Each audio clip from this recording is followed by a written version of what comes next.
Welcome to Smack Talk, where the lives of Terry Funk and Wyndham Rotunda, also known as Bray Wyatt, were honored in their memory.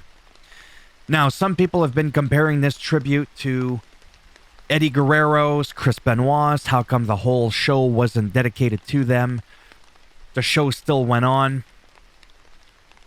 I'm kind of mixed on that, and I don't want to bash or slander. I just want to enjoy the show for what it is. And I did. I think part of the reason why we didn't get like a full 2-hour thing, 2-hour special, was probably maybe because, I don't know, less than 24 hours before SmackDown, Bray Wyatt passes away. I don't recall off the top of my head because I would have to look into it as to how long we had with Chris Benoit. Because I believe that entire show, I remember seeing it live, I think was dedicated to him, like the entire show, and then they regretted it because of what they found out after, which we won't get into because we can save that for another video. And then Eddie Guerrero, I think, was the same thing. Wasn't the whole show dedicated to him as well? So yeah, sure, why didn't they do it for him? I just wanted to go with I enjoyed the show, and I think Bray, Terry, most people that would pass away would enjoy for just the show to keep going. But at the same time, still taking moments to pay tribute to these two men. So Rey Mysterio defeats Grayson Waller.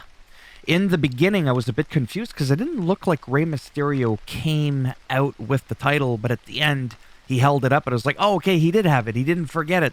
The old age hasn't kicked in yet because, again, he's pushing 50, and it's just amazing to see him in the ring perform. I just love it. It's nostalgic, but he's just a great guy, great performer, and it really, really doesn't look, as I've mentioned in the past, seem like age has really been slowing him down. Grayson Waller, I have to admit, I always thought he was great in the ring. I watched a couple of his clips from NXT because, like I said, I don't watch that show, no offense. I just don't have time. But I looked into his stuff, and even though the Grayson Waller effect, I kind of, roll my eyes a little bit, there is no denying that his personality, his energy, like his stage presence, even if I think some of the actual stuff that comes out of his mouth might be slightly bland, he is definitely somebody to watch out for. And quite frankly, for as much criticism as I've given Grayson Waller, I think he's better on the mic than Austin Theory. Not that that really fully matters, but I kind of sort of put them together, Austin Theory and Grayson Waller, because of the whole they're both kind of new-ish, they're both young, they're both heels. Austin's being pushed as like the next John Cena, when truthfully, I could almost equally see Grayson Waller being that, right? You don't have to have big psycho biceps like Austin Theory to be the face of the company. Anyhow, so this was nice to see. It had the E in WWE. This went better than I expected. Bailey is annoying as shit. I've always said that. I'm always going to say it. Just not invested, like I said, in Damage Control. But Io Sky, I really do like. And this time, they named her properly. Or was it the other way around? No, they named Bianca Belair Io Sky. Last week, they made a typo. They goofed up, but this was a good match. Like I said, there was a couple of times with Zelina Vega where I was like, seemed a little bit kind of awkward and slightly, not sloppy, but just awkward is really the polite way of saying it. But this was actually pretty decent. So I was like, good stuff. Cody Rhodes shared a nice little 3-minute, I only remember the time because the timestamp there, unless it's not showing all of it, talking about Terry Funk and the history that his father had with him, calling him an egg-sucking, was it dog? Egg-sucking dog? And then Cody asks, hey, Michael Cole, am I allowed to say that? And I didn't know if he was trying to be funny. I was like, what would be so bad about that? Oh, by the way, there was a move that he did, ADHD brain, where he was on the outside, Grayson Waller that is, and he ran and did like a somersault thing through the middle rope. I don't know, that was really impressive. This guy really is something, but so is Austin Theory. Anyways, moving on. So this was a great promo as always. I'm always like, does this guy just run out of shit to say? And it doesn't seem like he does. Again, floored with how talented he is on the microphone. Not that I ever thought that he wasn't good back in the day. I just didn't think he had that level of mic skills. So it's always a joy for me to see him either perform wrestling or perform on the microphone. The Street Profits defeat the Brawling Brutes in the Terry Funk Hardcore Tag Team match. So this was interesting. The main thing that was interesting, apart from, match was okay, it was pretty good, was the whole thing with they're doing some heel shit. I mean, even at the end there, Bobby Lashley, bam, with the spear, but the fans are chanting along with the Street Profits. The Street Profits came out, again, to the same music, because the last couple times I wasn't too sure what was going on because of the taping of the show would just have them in the ring. And I was like, are they still doing their thing with Montez Ford, with his red cup, right? Which he does. And then the whole, grabbing your hand and stirring the pot, like they're still doing the same moves. It's just their attire's different and they're more aggressive, but they're attacking everybody. Face, heel, doesn't matter. And on the way to the ring, like Logan Paul and very, very, very few others do, if ever, they were, high-fiving people in the crowd. I'm not saying there's anything wrong with that, but that's generally not a heel thing. But I'm like, but they're doing some heel shit, but the fans are just like, whatever, it's the Street Profits and we love Bobby Lashley. We're just going to give him a pass. But I have to admit, that whole thing, that dynamic is really, really interesting to me, that I'm so focused on it and kept thinking about it that I kind of, lost track of what went on in the ring. But as always, one of my main things that I wanted to make sure was that the fridge wasn't, going to injure anybody. So, yeah. And I'm not trying to be funny. I'm being serious because, wow. I would be petrified, honestly. And I'm being, dead serious right now. If I was a performer, make me climb up a ladder. Make me get thrown off the steel cage, the Hell in a Cell cage, like the whole Mick Foley Undertaker thing. But don't let Ridge the Fridge touch me, because I don't want to potentially die.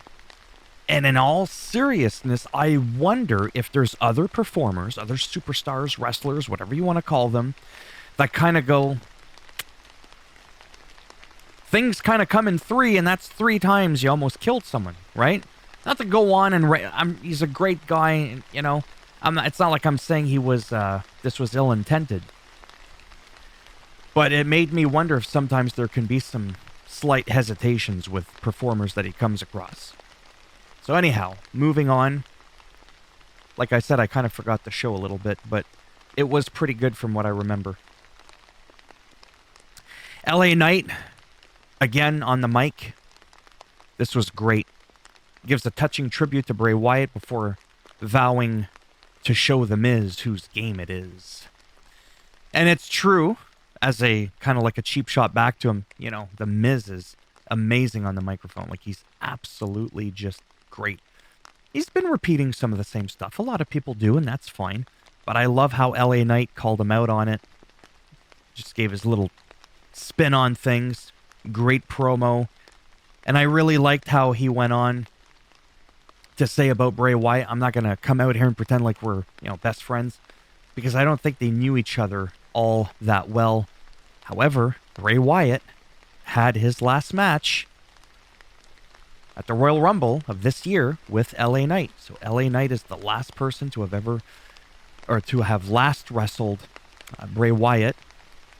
And it was just great. This was a huge highlight of the night for me. Just that one piece with him on the microphone, along with Cody Rhodes, which kind of goes back to what I used to say before with all the stress that I'd been going through over the last few years, where I would keep up with wrestling, but I didn't really watch it. I watched the results. I kept up with it. But for quite a few years, I would listen to quick little promos, quick little backstage things, because sometimes that's where at least I get the most entertainment from.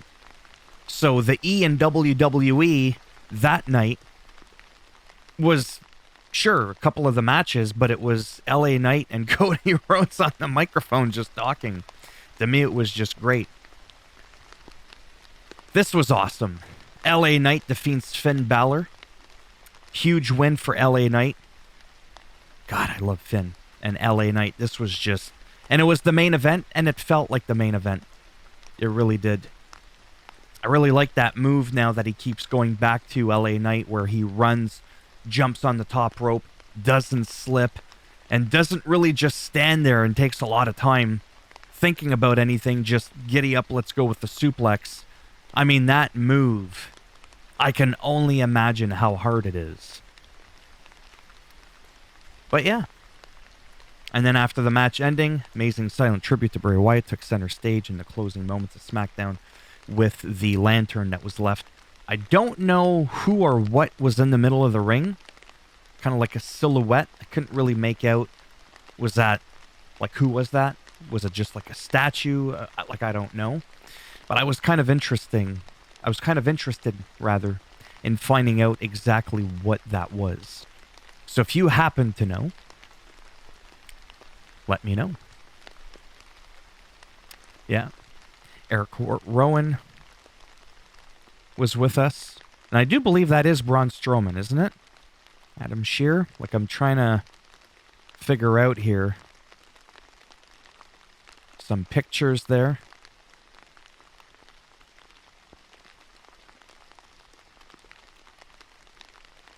I feel like an idiot because with the hair back, haven't seen him in a while. Okay, yes. Finally, that's like the clearest picture I've seen. Like him, I could totally tell it's him. But I wasn't sure with him because don't forget, he's lost like a lot of weight. He's slimmed down, bulked up some, shaved his head on top. Looks like a Viking warrior. I wasn't even sure if that was him. I was pretty sure it was him. I just wasn't 100% sure. But yeah, he was there, as a lot of other people were. And it is interesting. I always thought this, kind of off topic, when you have these unfortunate, sad moments where people pass away and you see everybody coming out, or you'll not necessarily see a dramatic event. You'll just see like a big brawl come out, or bust out, and then you'll have like a bunch of superstars coming out. It's like, you weren't scheduled for tonight. Like, wasn't scheduled. Is that Rick Boogs with his fanny pack? I don't even know who that is. Matt Riddle, Karrion Kross with Scarlett and all that. Like, there's a bunch of people that were there. I feel like almost more than half the roster didn't even wrestle. But they were still there. So, again, off topic, I think that's, is that Michael Hayes with the hat? I believe so. I think that's Top Dollar. I think when you're part of a brand, whether or not you're actually scheduled to be on TV and wrestle, maybe it's a part of your contract where you just kind of have to like follow along, and the unlikelihood that, you know, something happens, somebody gets injured, and they kind of have to do, is that what it's called? Because I'm French and impromptu, where you just kind of off the cuff go, hey, Karrion Kross, Top Dollar, you're having a one-on-one, you know, like just out of nowhere. Like, I don't know if that's why they do that, but I always found that really, really intriguing. Just kind of showing some pictures there. The whole Firefly thing, played the music a couple of times throughout the night. I really do hope they bring back some of his merchandise, because, okay, that was the picture I was looking for. The two, because they were both in the Wyatt family, and sadly, they're the last remaining two that are alive.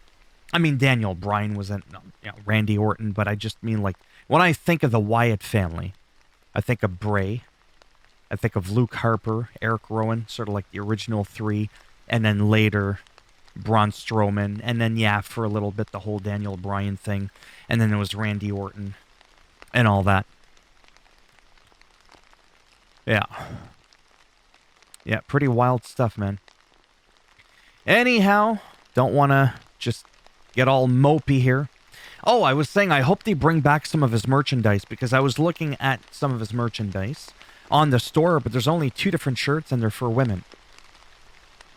And I'm like, there's some plaques and pictures and stuff like that, but I feel like they should crack out a couple of more shirts, because they are, as I've mentioned yesterday in my video, They are having all proceeds of the merchandise go to JoJo, which was Bray Wyatt's fiance, and his 4 kids, 2 with JoJo, 2 with his ex-wife Samantha, I believe her name is. And I'm like, you're not going to have a lot of people buying some of the merchandise if there's only 2 different shirts to buy and they're only for like women. What about us guys, right? Anyways, as always, if you liked the video, go ahead, give it a thumbs up. It does greatly help. Support the channel with the algorithm. You didn't like the video, go ahead, give it a thumbs down. Bend it in half, twist it, and as always, break it off in your ass. If you want to subscribe to the channel, naturally that would be great, but if not, I get it. Thanks for stopping by anyways, take care, and let me know down below what you think about whatever wrestling related. Bye for now.